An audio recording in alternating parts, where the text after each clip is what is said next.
Sampurasun dulur-dulur anu di lemur, baraya anu di kota, wargi-wargi anu di bumi, cunduk karena waktu, ninggang karena mangsa. Ayeuna urang tiasa patepang deui dina acara DHS Dongeng Heureuy Sunda, diasuh ku Sim Kuring Mama Arif Hidayat, kalayan ngabantun carios. Judul carita Kacolok Panon. Sumangga wilujeng ngadamukeun.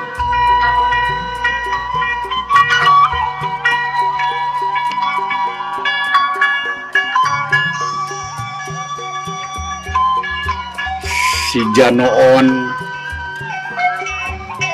anu keur aya di imah dulurna di Gang Apani, harita teh keur ngarariung ngobrol ngawangkong,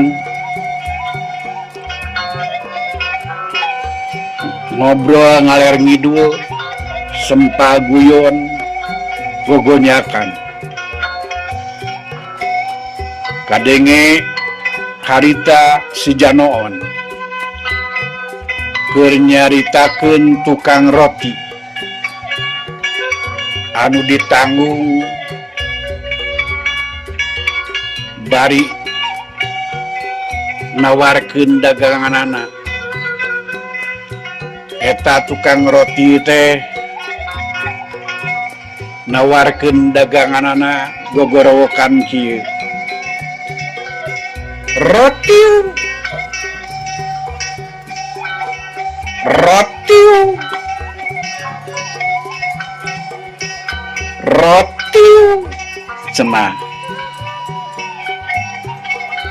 Eta tukang roti teu eureun-eureun kukurilingan ka tiap gang nawarkeun daganganana. Rotiu, rotiu, rotiu, keur nawarkeun kitu dasar keur sia. Palebah tikungan, palebah pengkolan, keur nawarkeun daganganana. Rotiu, rotiu, teu kanyahoan datangna jeleger. Eta tukang roti katabrak ku motor. Atuh eta tukang roti ngagorowok kieu. Aduh duh, Gusti.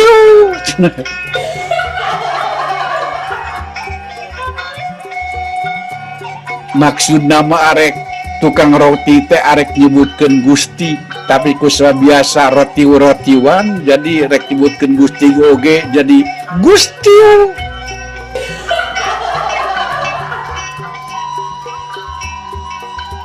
Jadi arek nyebut Gusti oge jadi Gusti cenah. Paingan atuh eta motor teh nabrak tukang roti. Si horeng anu mawana anu naekna remaja anu keur mabok kihong ti Sakun Pasar Bogor. Eta tukang roti begitu katabrak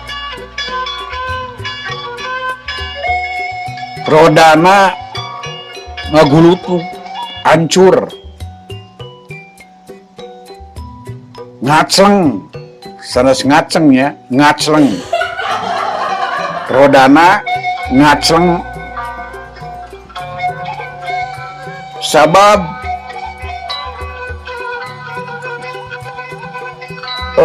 ngaceng jeung ngacleng beda, artinya beda, ngacleng jeung ngaceng. Ka ieu roda kalempar jauh, daganganana nyaeta roti buru dua pabalatak di jalan, malum katabrakna tarik ku motor.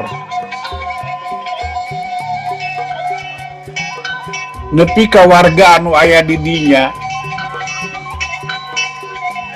nyalampeurkeun ngariung ka tukang roti arek nyulungan. Memang geus tradisi, geus kebiasaan bangsa urang, geus jadi tradisi bangsa urang, tutulun kanu butuh, tatalang kanu susah. Dimana aya kamusibatan, sok daratang, sok karumpul, anu aya anu hayang ngabantuan, aya oge anu hayang nyaho unggul, ningali unggul. Ieu oge kitu. Waktu tukang roti katabrak ku motor, breg warga daratang ngariung ka tukang roti.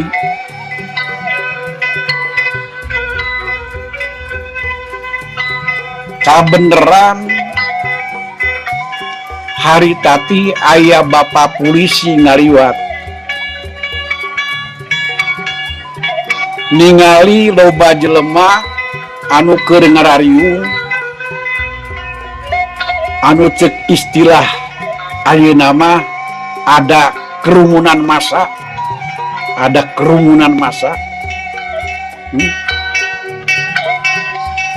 Eta bapak polisi ngerasa kaget, sebab geus kawajiban, geus wewenang bapak polisi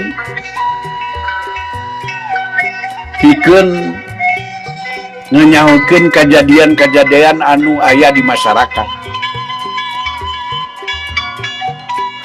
Anu mata gewat, eta bapak polisi teh nyamperkeun ka jalma anu keur ngarariung, alias anu keur aya kerumunan massa.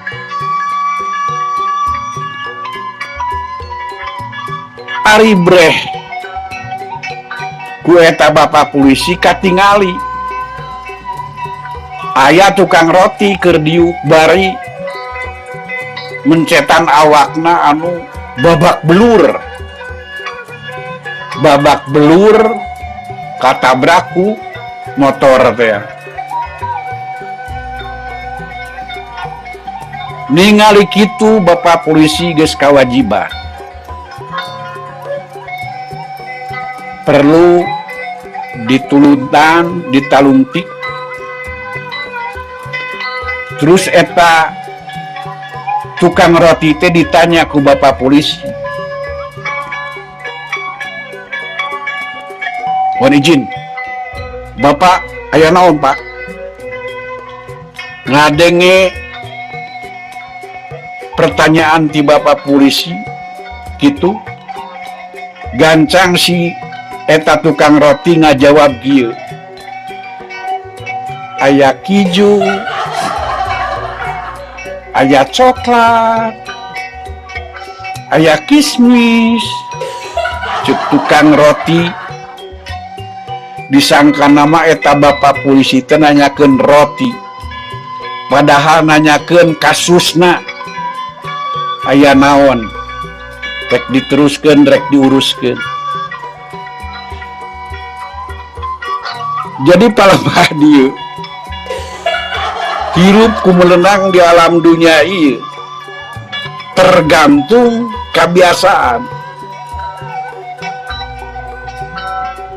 aya paribasa bisa itu karena biasa. Ieu oge kabiasaanana nyebut rotiu. Rotiu begitu katabrak teh. Aduh Gustiu. Nya kitu deui. Biasa ngalayanan roti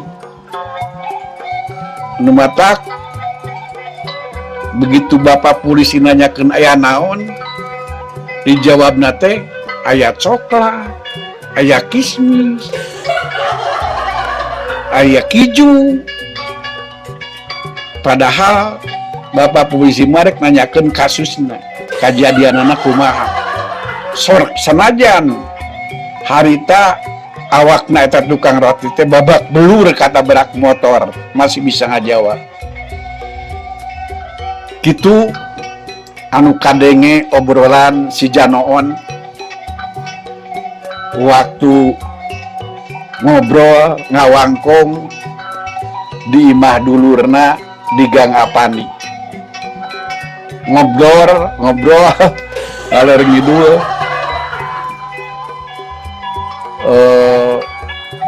gogonjakan ngadongeng, malah harita kadenge deui neruskeun deui caritaanana nyaeta nyaritakeun pemain biola. Dongeng nate kieu, aya pemain biola cenah, lain pemain bolanya tapi pemain biola. Biola teh musik anu digesek teh geuningan, seperti anu kasohor di Indonesia mah Idris Sardi. Ta eta pemain biola teh cenah keur ngamainkeun biolana penuh ekspresi, penuh naon kejiwaan, penjiwaan, bener-bener menjiwai, bener-bener ya penuh ekspresi lah, menikmati musiknya. Keur menikmati musik biola torojowal teh aya budak leutik nyamperkeun anu keur main biola, dikersakeun eta budak leutik teh kacolok panona ku pemain biola. Eta budak leutik teh kacolok panona ku pemain biola. Atuh eta budak leutik teh si panona reumai ramisak siga anu ceurik.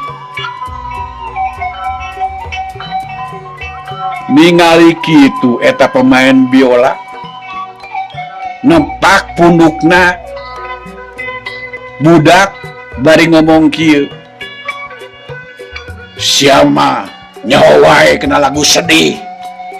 Cenah disangkana eta budak teh sedih, padahal reumai ku Cipanon teh kacolok panona ku pemain biola. Gitu anu kadenge obrolan si Janoon. Waktu nasib Cag urang cekapkeun dugi ka diri lah. Insyaallah engke urang lajengkeun deui dina judul anu beda. Ulah hilap, subscribe, like, comment, share.